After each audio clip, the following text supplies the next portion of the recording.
Legend మంచు మోహన్ బాబు చేస్తున్న అక్రమాలు వాటి గురించి వీడియో చేయబోతున్నాం. ఈ వీడియోను జాగ్రత్తగా చూడండి. వీలైతే షేర్లు, లైక్లు ఇవన్నీ కూడా కావాలి. Hype important. ఎందుకని చెప్పేసి అంటే మంచు మోహన్ బాబు ఫ్యామిలీతో పెట్టుకోవడం అని చెప్పేసి అంటే కురివితో తల గోక్కోవడమే అని చెప్పేసి ఎవరికైనా తెలుసు. ఎందుకు అసలు వీళ్ళు ఎందుకు A2గా మోహన్ బాబు A3గా విష్ణుని చేర్చారో తెలుసు కదా. వీళ్ళు సినిమాల్లోనే హీరోలు, నిజ జీవితంలో ఇంకా తెలిసిందే కదా. SFI లీడర్లు వీళ్ళు కాలేజీలో ఎక్కువ ఫీజు వసూలు చేస్తున్నారు, విద్యార్థుల దగ్గర అధిక ఫీజు వసూలు చేస్తున్నారు అని చెప్పేసి వాళ్ళపైన కంప్లైంట్ చేయడానికి వెళ్తే డైరెక్ట్ వాళ్ళు పోలీస్ స్టేషన్కి వెళ్తూ ఉంటే సినిమాల్లో విలన్స్ చేసేలాగా మొత్తం ఫాలో చేసి వాళ్ళను బంధించి కిడ్నాప్ చేసి మొత్తానికి తర్వాత ఏం చేయాలనుకున్నారో ఇక దేవుడికే తెలియాలి. సో ఇట్లా కిడ్నాప్ చేయడం అనేది వీళ్ళకి అలవాటు అన్నమాట. ఎవరైతే వాళ్ళకి నచ్చరో వాళ్ళని ఇబ్బంది పెడతా ఉంటారో వాళ్ళతో వాళ్ళు కేవలం హింస అనే పరిభాషలో మాత్రమే మాట్లాడతారు. ఇప్పుడు ఈ వీడియో చేస్తున్నాను. నేను ఒక చిన్న స్థాయి వ్యక్తిని, నాకు ఎలాంటి బ్యాక్గ్రౌండ్ లేదు, ఉన్నది ఒకటే గుండెల నిండా ధైర్యం ఉంది.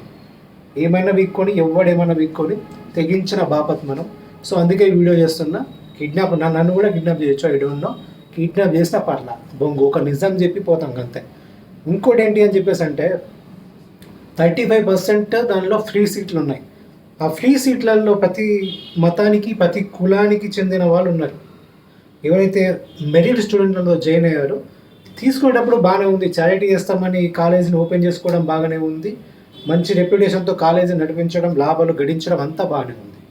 పాపం ఎవడైతే అతి కష్టం మీద సీట్ సంపాదించి ఫ్రీగా చదువుకొని ఎదిగే అవకాశం ఉన్న వ్యక్తుల్ని మీరు హీరో కాలేజ్ అని చెప్పి జాయిన్ అవుతే మీరు విలన్లలాగా వాళ్ళ దగ్గర ఇదేదో సినిమాలో బ్రహ్మానందం, భూచక్రవర్తి, విష్ణు చక్రవర్తి అని చెప్పేసి అన్నట్టు కొత్త తొక్కలో యాప్స్, స్కిల్ డెవలప్మెంట్ అని చెప్పేసి చెప్తూ వాళ్ళు కల్చరల్ యాక్టివిటీస్లో పాల్గొనాలన్నా, వాళ్ళు ఇంకా కొంచెం స్కిల్ డెవలప్ చేసుకోవాలన్నా ఏ విధంగానే అసలు తొక్కలో యాప్స్ క్రియేట్ చేస్తూ అన్ని విధాలుగా అంటే ఏదో విధంగా వాళ్ళని డబ్బులు కట్టింప చేసేలాగా కొత్త ప్రయత్నాలు చేస్తూ అసలు మిగతా విద్యార్థులకు ఎంతైతే బయట కాలేజీలు అవుతాయో అంతకంటే ఎక్కువ ముబ్బడిగా ఫీజులు వసూలు చేస్తూ ఒకవేళ వాళ్ళు మా వల్ల కాదు, మేము కట్టలేమని చెప్పేసి అంటే హాల్ టికెట్లు ఇవ్వం, మిమ్మల్ని క్లాసుల్లోకి ఇవ్వం అని చెప్పేసి బ్లాక్మెయిల్ చేస్తూ వాళ్ళ జీవితాలతో ఆడుకుంటూ ఉన్నారు. విద్యార్థుల మనసులు ఎంత సున్నితమైనవి. చిన్నగా తక్కువ మార్కులు వస్తూనే ఆత్మహత్య చేసుకునే అలాంటి స్థాయి మనస్తత్వం ఉన్న వ్యక్తుల్ని మీరు కేవలం మీ సినిమాలు ఆడట్లేదు కాబట్టి ఆ సినిమాలో ఎట్లా అంటే కక్ష పెట్టినట్టున్నారు వీళ్ళు. ఇక్కడ లాస్ చేస్తారు మిమ్మల్ని నమ్మి 100 కోట్లు పెట్టి భక్త కన్నప్పలు తీస్తూ ఉంటే మా సినిమాల్ని ప్లాప్ చేస్తారు మీరు. ఇప్పుడు చూడండి, పోయిన డబ్బులు మీ దగ్గరనే వసూలు చేస్తామని చెప్పేసి ఇట్లా మన విద్యార్థుల దగ్గర వసూలు చేస్తున్నారు. ఈ విషయాన్ని మంచు మనోజ్ ఇంతకుముందే చెప్పారు. జరుగుతున్న అక్రమాలు అని చెప్పేసి అంటే ఫ్యామిలీ గొడవ, ఆస్తుల గొడవ, అందుకే వాళ్ళకు పడట్టదని కలరింగ్ ఇచ్చారు. అసలు వాళ్ళ సొంత తమ్ముడు, కొడుకు మంచు మనోజ్నే కిడ్నాప్ చేయడానికి ఆ బోన్సలను పంపించిన ఫ్యామిలీ వీళ్ళు. అసలు ఏమనుకుంటున్నారు? మనం ఎక్కడ బతుకుతున్నాం అనుకుంటున్నారు? మనం ఎక్కడన్నా తాలిబాన్ రాజ్యమా, లేకపోతే బ్రిటిష్ వాళ్ళ కాలంలో ఉన్నామా? డెమోక్రసీ అని ఒకటి ఉన్నది, అది మర్చిపోయారా? లేకపోతే మీరు ఏం చేసినా, మీరు సినిమాల్లో హీరోలు కాబట్టి ఏం చేసినా కానీ ఎవడు ఏం చేయలేడు అని చెప్పేసి ఇది నియంతకాలం హిట్లర్ అని చెప్పేసి అనుకుంటున్నారా మీరు? ఖచ్చితంగా ప్రశ్నిస్తాం. నువ్వు మోహన్ బాబుగా, చిరంజీవిగా, పవర్ స్టార్ పవన్ కళ్యాణ్గా, సూపర్ స్టార్ మహేష్ బాబుగా, ఎవరైనా సరే, కేసీఆర్ కానీ, కేటీఆర్ కానీ, రేవంత్ రెడ్డి కానీ, సామాన్యులం ఖచ్చితంగా ప్రశ్నిస్తాం. ఏం చేయగలరు మీరు? ఖచ్చితంగా మీరు చేస్తున్న అక్రమాలకు సరైన సమాధానాలు చెప్పండి. మా పేద విద్యార్థులు, మా వాళ్ళు భవిష్యత్తు మీద ఎన్నో ఆశలతో మీ కాలేజీలో జాయిన్ అయ్యారు. మోహన్ బాబు అంటే ఒక పద్మశ్రీ అవార్డు ఇచ్చారు, ఒక లెజెండ్ నటుడు. మీ నటనకు వంకబట్టలేము. మీరు గొప్ప నటులు. వాస్తవంగా మీ నటనకు ఎలాంటి వంకలు కూడా పెట్టలేము. మేము కూడా మీ అభిమానిని. కానీ పేద విద్యార్థుల జీవితాలతో ఆడుకుంటూ వాళ్ళ స్తోమతకు మించి వాళ్ళతో ఖర్చు పెట్టించుకుంటూ కేవలం డబ్బు సంపాదనే ధ్యేయంగా మీకు ఆల్రెడీ మీ మీద ఒక కమిషన్ పడింది. ఆ కమిషన్ కూడా ప్రూవ్ చేసింది. మీరు కూడా ఒప్పుకున్నారు. అధిక ఫీజులు వసూలు చేస్తున్నామని చెప్పేసి ఒప్పుకున్నారు. అసలు మీ గుర్తింపు, మీ కాలేజీకి ఉన్న గుర్తింపును రద్దు చేసేసి దాన్ని SV యూనివర్సిటీలో కలపమని చెప్పేసి కూడా రిపోర్ట్ ఇచ్చింది. ఈ రిపోర్ట్ని ఇప్పుడున్న కూటమి ప్రభుత్వం అనేది పూర్తి స్థాయిలో ముందుకు తీసుకెళ్ళట్లేదు. దాన్ని యాజ్ ఇట్ ఈస్ ఫాలో అవ్వట్లేదు. ఇక్కడ పక్షపాత ధోరణి చూపిస్తుంది. మేమెంత పవన్ కళ్యాణ్ అభిమానమైన చంద్రబాబుకి మంచి ఏమంటారు, చంద్రబాబు అంటే కూడా ఎంత ఇష్టం ఉన్నా తప్పే. జగన్ రెడ్డి చేస్తే తప్పు, వీళ్ళు చేస్తే రైట్ అని చెప్పేసి అస్సలే అనే ప్రసక్తే లేదు.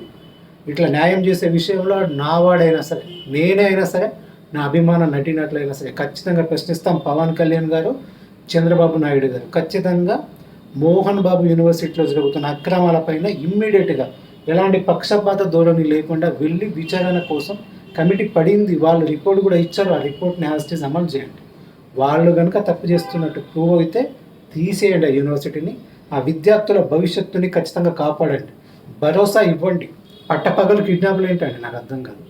కిడ్నాపులు చేసిన వాళ్ళపైన కేసులు పెట్టినా కానీ అవి నిలవకపోవడం ఏంది? పోలీసులు పాపం ఎంతో చాకచక్యంగా వాళ్ళు కిడ్నాప్ చేసి తీసుకెళ్తా ఉంటే సినిమాల్లో హీరోల్లాగా వెళ్ళి వాళ్ళను పట్టుకొని కాపాడి తీసుకొచ్చారు. ఆ ముగ్గురు ఎస్ఎఫ్ఐ లీడర్స్లో ఒక్కరు మిస్ అయ్యారు కాబట్టి ఈ విషయం బయటకు వచ్చింది. అతను ఎవరైతే తప్పించుకున్న ఎస్ఎఫ్ఐ లీడర్ ఇన్ఫర్మేషన్ ఇవ్వకుండా ఉండుంటే మిగతా ఇద్దరి పరిస్థితి ఏమయ్యేది? లేదా ఈ ముగ్గురు కనుక వాళ్ళకి చిక్కి ఉంటే వాళ్ళ పరిస్థితి ఏమై ఉండేది? అజ్ఞాత శివాల్లాగా వాళ్ళని ఎక్కడ పడేసేవాళ్ళు. ఇంకేమంటున్నారు, వాళ్ళు మమ్మల్ని డబ్బులకు బ్లాక్మెయిల్ చేసామని చెప్పేసి మోహన్ బాబు ఆ యూనివర్సిటీ వాళ్ళు దీన్ని ఏమంటారు, వాళ్ళు వీళ్ళ తరపు వాదన వినిపిస్తున్నారు. లీడర్స్ కనుక డబ్బులు డిమాండ్ చేస్తే మీరు ఆ వాయిస్ రికార్డర్స్ లేకపోతే చాటో ఏదో పెట్టి పోలీసు కేసు పెట్టాలి. కానీ కిడ్నాపులు చేయడం ఏంటండి? ఏమైనా లాజిక్ ఉందా?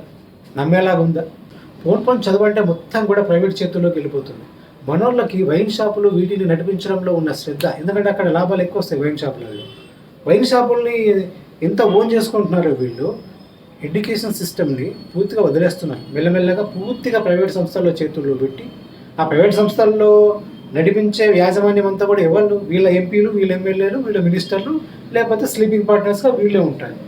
మొత్తం అందిన కాడికి దోచుకోవాలని చెప్పేసి ప్రతి రాజకీయ నాయకుడు అంటున్నారు. మోహన్ బాబు యూనివర్సిటీ కాదు, గీతము, ఈ మల్లారెడ్డి పేరున్న చాలా యూనివర్సిటీల మీద చాలా కంప్లైంట్స్ ఉన్నాయి. అందరిపైన విచారణ జరగాలి. పేద విద్యార్థులకి ఖచ్చితంగా విద్య అనేది అందేలాగా చర్యలు తీసుకోవాలండి కూటమి ప్రభుత్వం కానీ, తెలంగాణ ప్రభుత్వం కానీ. ఇది ఒక సామాన్యుడిగా నేను కోరుకుంటున్నాను. Thank you.